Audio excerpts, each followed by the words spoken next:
Hello again. It's Chris and Rick Talk Guitars. That's Chris over there. Howdy. I'm Rick.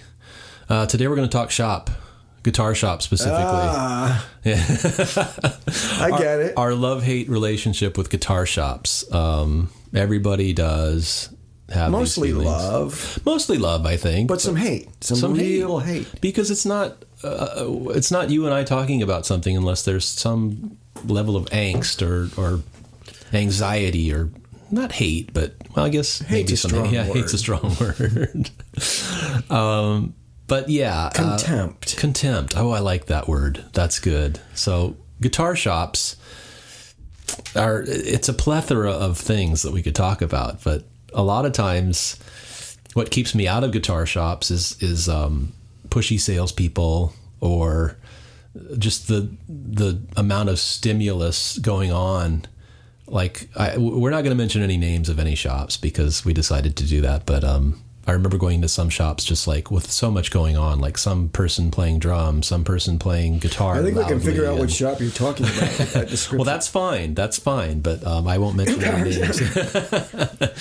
And, you walk in and you're like, oh, my God, I just wanted to get a couple packs of strings. And I'm being assaulted by this rendition of Crazy Train that's out of tune and on 11.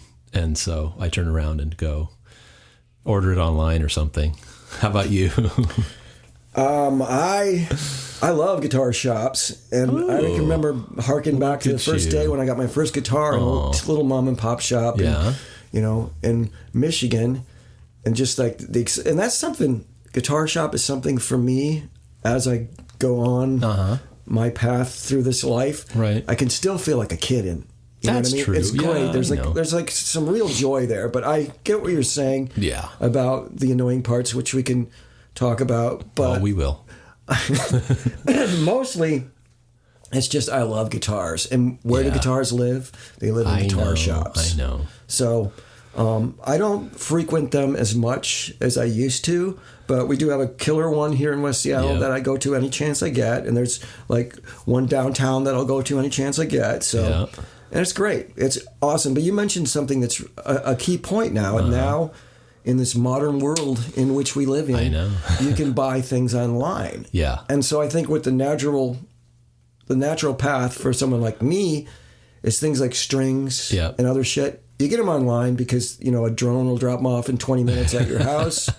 And you don't have to deal with it. But there's nothing like, like going down and like looking. And I primarily frequent vintage guitar shops, so I like those. But I do like, I think new guitar shops can be great too. They'll have their little vintage corner and just, anything deals. I like deals in guitar shops. And sometimes that's kind of like a treasure hunt to that's true. Find the deal in that one particular shop. But how about you? Take it from here. I'm with you. I should have made a distinction. There are certain guitar shops that are better than, I wouldn't say better, just different than others. And I was just hearkening back to times when I went into those other guitar shops and just felt like being assaulted by all the stuff going on in that damn room. But like you said, there are certain places where it's just fun to go loiter and drool over the stuff they have in those shops. And another cool thing is some shops just have such weird, unique stuff.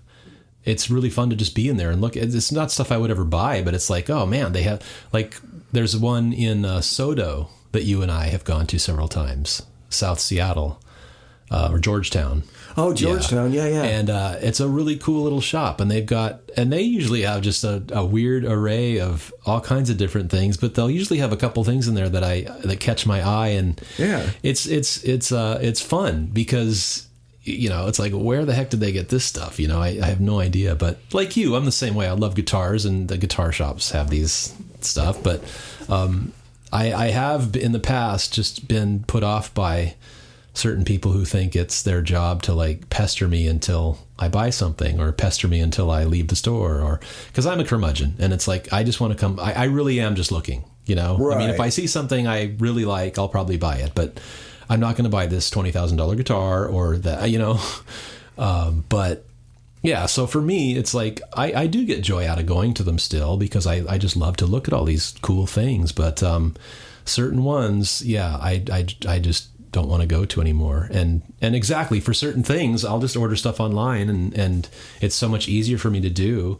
But I do, again, the thing for me too, though, is if I find good ones, I like to patronize them because I appreciate what they're doing, right? Right. Like there's a place in Lake City, it's a chain, but they're cool there. And there are all these, conscientious people working there that really are there to help you. They're not trying to sell you stuff, and I get a good vibe from these people, and so I want to, I'll buy stuff from them because I like them and I like that place. And same with the other places you mentioned. I mean, we have places we love, and we support them because we want to support their brick and mortar store because we think they're doing it right. They're doing it right. They're there to support you. It's kind of a community. Yeah. You buy something from them, and it's almost like you become part of a family. Exactly. I mean, both Rick and I have worked in a vintage guitar shop, the same one actually. Yep. So we've seen that. I after many years of not going to this guitar shop, I started coming back, and I saw the same customer base, a lot of the same customer base come through, just, years older. It's like, hey, these guys got gray hair too, not like me. Yeah. And, but it's just, you set up this whole relationship, and it's like, you're bound to them by just, it's not even really loyalty. It's more like, you just, you share this thing. Yeah. They know, I mean, these people know when something comes in, oh, I bet da-da-da will really dig this. Yeah. And they might even call them and say, hey, we got this in, you might want to check it out. So that's invaluable. I mean, you can't get that online. I mean, I love to look at stuff online, and I do all the time. But, there's nothing quite like going down there. You can touch it, you can see it, and just, just interacting with other guitar players down there, talking and whatnot. Yeah, it's a super valuable thing. And I'll say one thing, we kind of like jokingly talking about some of the big box stores, like one in particular, I'll just say it, Guitar Center. Yeah. I mean, they take a lot of heat for, kind of like pushy attitude and, sometimes not having the most knowledgeable people, not always, but sometimes. Yeah. But one thing that I never forget, and you'll see this online, someone like us who lives in Seattle and has access to all these killer guitar shops. Right. I mean, we can piss on guitar centers, but for somebody else out in like Missouri or, true. Wherever, I mean, that is their guitar shop. I mean, so that has to work for them. So I think you have what you've been dealt as far as, a pool of guitar shops, and, somebody may have a Guitar Center that's their, happy place, their happy guitar place.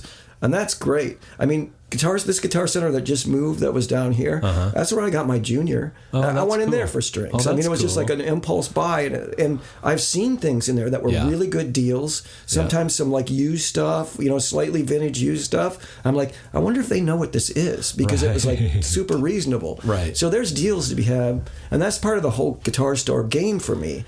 Is like finding that hidden treasure tucked away in this guitar shop. Yeah. Anytime I'm traveling, I get out the phone book, or now it's the internet, crazy thing called the internet, and I go to a phone booth. Out of the phone book. Yeah, exactly.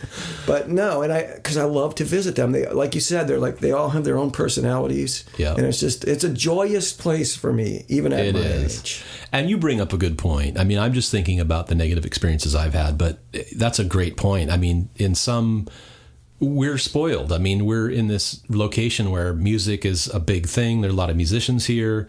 It's a port city. So we are lucky. We've got a lot of resources available to us in terms of guitar shops and music venues and all kinds of stuff. But you're right. I mean, somebody who's like, maybe that's their only connection to where they can go physically see like gear live and interact with it and have a chance to buy something like that, other than buying it online. But and you're right, there is something totally different about being able to go to a place, putting your hands on it, actually seeing it, inspecting it, and playing it, and then making your decision that way, rather than which I've done. I bought guitars online, and mostly I've had a good experience. But it's a roll of the dice. Even with all the pictures and everything else, you still don't really know how this thing's going to play. And so, it's really valuable to have places where you feel comfortable about going. And luckily you and I do. And I do value that. Like you said, I mean, we've known a couple of these people for years and years and years. And it is fun to go down there. What's weird for me is like, Seattle's going through so many changes. Like I imagine one day that like some of these places they'll just be gone, right? Like it's like I'll go down there. And it's like, oh, well, they used to be here. I guess they closed up shop and left. But it's like, and I never want that day to happen, right? So I go down there from time to time just to reassure myself. Oh yeah, that's still there. Yeah, exactly. It's a weird thing, but I do that, and because that's the places I do like. That's my happy place. Yeah. Cause nobody's going to hassle me. I can loiter around. You and I can do that and just look at guitars. We can take them down, and play them. And we're kind of spoiled that way. So yeah, your point is well taken that, somebody's Guitar Center that's their happy place and that's where they go. On the other side of that, I'm thinking back while you're talking about when I lived in like rural Michigan, where, the nearest decent guitar shop was like an hour away, or actually there was one a little bit closer, about half that. But the joy of that was like the road trips we used to take. Yeah. It's like, you don't get to go very often, but you get, your music friends together, and it's like, we're going to Lansing today. That's cool. Set the whole day aside, and you'd go, and there'd be like the big music store, Marshall Music, and then you'd go downtown and you'd hit like the pawn shops. There was some pawn shops that kind of specialized in a lot of music stuff, and you spend the whole day going around there. And sometimes you'd save up money for months to take this road trip. Yeah, and you'd go down there and you'd buy a guitar. It was an event. Yeah, I mean now I can go like 20 blocks and go look at like some of the best vintage guitars in the world. Yeah. So it's like, I'm kind of spoiled. That's a good point. That's kind of cool, is just the overall experience, not just the store itself, but the experience you had. It was a journey. It was an adventure. Yeah. To do that. It was like that before that. It was records, when I collect records, and you'd go to these really cool, like mom and pop record shops. Yep. Like I was in Grand Rapids, Michigan at that time. And just going in there, and you'd spend like hours in there. You knew you were going to get one record, but you'd spend hours flipping through, and then you'd finally pick the one and get out. And then after that, it's like I went right to guitars, and it's the same kind of joy. Yeah. And I think it's great that guitar players get to have that for, I do too, their whole lives. And like you were saying, it is a community. I mean, there's all these communities out there, but there's a guitar community, and it's cool to like just kind of, for me, reassure myself that the place exists. But then also, like you said, I bump into people that I haven't seen for 5-10 years, and it's cool. It's like, oh, dude, hey, how's your, like we both know a guy that's got a killer collection. I forget his name, but he works at Boeing. But remember him? Yeah. He's got a killer collection of stuff that he's bought most of it from Jay. We'll say Jay. Yeah, we love Jay. From Emerald City Guitars, you can say them. Yeah. But I see him from time to time, and then we shoot the shit about guitars and gear, and it's like, it's so cool because it's this connection to our greater community, which we're a part of, which is guitar playing and music, really. And so that aspect of it is really, really valuable to me too.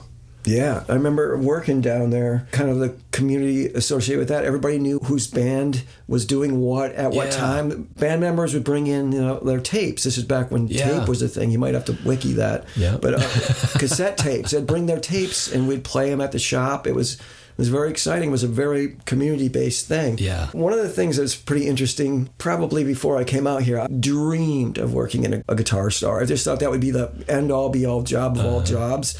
And I finally got to work at one, and it was one of the greatest ones you could possibly work at. I didn't have the temperament to work in a guitar shop. I found pretty quickly. I mean, I was just like, it made me really crabby. Yeah. I mean, I was a lousy. I loved talking to people and talking about gear and helping people find what they're looking for. It's like, oh, check this out. You're going to really like that. I love that aspect of it. But just about everything else, retail, I don't work in retail very well. So it was funny to learn that, like, after all these years, it's like, you know what, maybe working in a guitar shop is not the end-all be-all for me. Yeah. But now that I've had enough time away from that, now I'm back to where I was, of just being a patron and enjoying the shit out of that. Yeah. I'm the same way too. I mean, we had a stint, and I'm the same way. I love to talk about it and love to, but there's lots of aspects. I'm just not a salesperson. I just can't, I'm just not who I am at what I do. I value the community aspect of it, because we run into so many people that we've seen over the years, and what's cool is they're just such a diverse group of people. Like, there are artists, like artists, not only musical artists, but artists in different mediums that we've met. Terry Terrell, who's this super cool dude, man, who does amazing art, but he's got a love for guitar. But and just disparate people from all walks of life, but this guitar is our connection, man. And so we can sit in a shop and just talk about all this cool, funky stuff. But this person might do something totally different than me or live in another state and just be visiting. But I've seen this person come into the shop several times. And that part of it to me is so cool. Yeah, totally. Yeah. It's just like if we could give everybody a guitar, there'd be no more wars. You could sort all that shit out. I knew we'd get to that place. Yeah. World peace. That's right. Just give them a Les Paul. But yeah, you're right. I think we're spoiled because we have access to some pretty cool places. But I feel for people that have to drive a day, a long way, or maybe they don't have much access to something. Because it is cool. It's different to be able to go to a place and touch stuff rather than just see stuff online. I mean, right. I love to look at it online too, but it's just, we can go touch these vintage guitars that, from the 70s and 60s and 50s, and it's so cool to be able to do that. And that can be a real thing. Like if, let's say you're looking online and you see like a 335 or something, like a late 50s 335, and it's like, I want that guitar. That's so cool. And you go down and you actually touch it, and you see that the neck angle is off, or something. Because I guess on a few of those early ones, the pitch of the neck they can be kind of funky to play. Yeah. So that's something that you probably wouldn't catch in an auction. Yeah. I mean, I don't know if you'd buy a 50s 355 in an auction or not, but there's little things will present themselves. I would probably, and I have, buy a guitar online. You've bought guitars online before, I bought a couple, too. Yeah. It's kind of gambling, but sometimes when I want something like a guitar, it's like, I'm like, all right, I'm just going to get this and we'll sort this shit out if there's something wrong with it. And I've been pretty lucky, but I haven't done it a bunch. Yeah. But the serious guitar purchases, I've been down there and I've and touched it and held it, especially with acoustic guitars. I think it's super important. Yeah. This is a beautiful Martin D28, but it could not really sound like you want it to sound or play like you want it to play. I agree. So if music stores go away, that's going to be really. It's going to suck for people wanting to buy flat tops, at least. I agree, and like you said, I've been lucky. I'm like you. If I get something in my head and I want to buy it, it's this fixation. Caution to the wind. I bought that Gretsch that way online, and then I bought the Telecaster, the custom Telecaster. Both are great guitars, though. And you play both of them, I think. Yeah. But I've been lucky, but you raise a good point. It's like, especially acoustic instruments. There's so much to those instruments that are so much more. There's so much more going on those instruments than electric instruments, really. Right. And so you want to check them out, man, in person. Totally, because like take my Martin. If I picked it out, I liked it. You could pick that guitar up and you could say, oh, this is cool, but I don't like. There's something that doesn't possess that I'm looking for in a D18. Yeah. It could be. I mean, because they're different. They're all different. Yeah. So that I would probably still buy if I found a flat top I really wanted online and I could afford it, I'd probably still buy it and let God sort it out. And I have to have a neck reset. Oh well, I'll put a new top on it, put some new back and sides. But no, because I'm just I have no self-control when it comes to that. When I get to where I'm going to push a button, I'm going to push the button. I bought that mandolin that way, remember, and it was unplayable. Luckily, it's a great mandolin, and that's another great thing too. Is like. The repair aspect of these stores is really cool too, because we know, like Eric Daw, who's a great tech. He's just amazing, and the guy they have now is great. I forget his name, but he's awesome. This other place where I took my mandolin, they did an amazing job getting this thing to play, and now it's a great instrument. I mean. But again, remember, I had it. We were in this mandolin. It was a basket case when you got it. I don't remember what you paid for it, but it was a pretty good deal. It was a good deal, But buying it online and getting it and realizing it's like this is unplayable. It needs lots of love. Yeah, you did it. You paid probably more than the mandolin. But who cares? It's great, and now it's better than when it was made. Totally. I mean, they reinforced the neck, which it didn't come with. You know what I mean? So it's a great mandolin. So. It is. And there again, who saved you? It was a music store. Totally. And that was Dusty Strings. I'm going to start throwing out names here. I kind of like that, yeah. We were kind of shy about it, but yeah, we love these places. Dusty Strings is awesome for acoustic guitars, and it's I was very fortunate because when I lived in Michigan, I lived in Lansing, Michigan, so I was walking distance to elderly instruments. And now Dusty Strings, and they're both like world-class, acoustic-based. I mean, they have other things, but I mean... they're just some of the best in the world. So, but that's just such a key thing too, is having a place where you trust taking your gear there and they're going to work on it and make it good, you know, or even if it's a setup or whatever it is. I feel confident that I go to these places that we love, you know, Emerald City, Dusty Strings, Thunder Road, that they have people there that know what they're doing. You know, the prices are legit, and I know that if I, you know, take my guitars there, they're going to be well taken care of, and that's huge. That's another big part of this that I think I hadn't thought about before, but was the repair aspect of it, or the maintenance aspect of guitars, and having places you feel comfortable taking your gear, you know? Right. Yeah, because I keep wanting to get more into that. I mean, I can set up my guitar and all that other stuff, but I don't know. For some reason, I've never done enough of it to really, you know, be that diligent about doing it with all my guitars. But right. Well, they've got your back. They do, man. And that's cool to know. So, yeah. All right. Well, thank you for listening so much. Check us out on Spotify, iTunes, our social media, Instagram, Facebook. Yeah, keep listening. What do you think, Chris? Thank you for listening. All right. Adios. See ya.